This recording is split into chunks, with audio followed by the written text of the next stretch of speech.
Bon, 226 millions de vues sur YouTube, single de platine dans 11 pays et une pub pour Mercedes. Fallait qu'on parle de Blinding Lights. Bon, Blinding Light, ok, lumière aveuglante. Pourquoi tu nous mets un filtre nuit? En plus, t'as des lunettes de soleil. Allez, enlève ça, va. Bon, préparez votre meilleure nostalgie des années 80 et bouchez-vous les oreilles. Générique. Oscar Holter et Max Martin.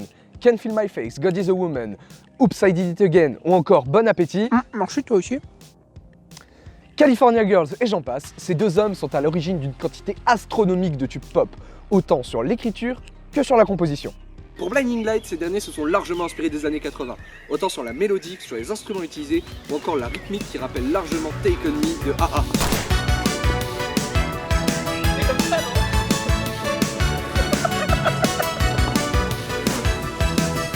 Et le fait d'y les années 80 afin de séduire la ménagère de 50 ans et Take On Me qui en plus d'être un tube de l'époque fait partie intégrante de la culture internet, bah ça contribue déjà à toucher le maximum de personnes, notamment les non-anglophones qui ne comprendraient pas les paroles.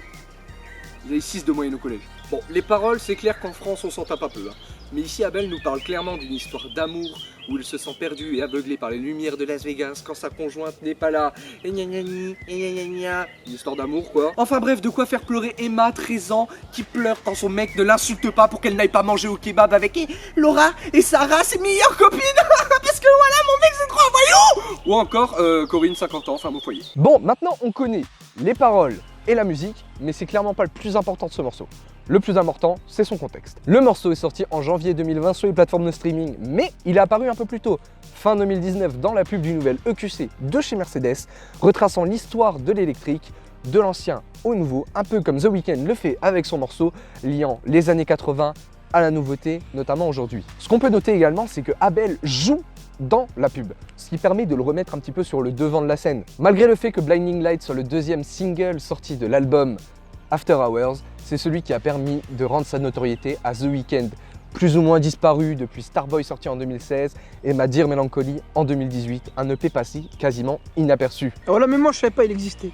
Donc non seulement Blinding Lights, en plus d'être un tube, est un nouveau souffle pour The Weeknd, ainsi que pour la pop et le R&B.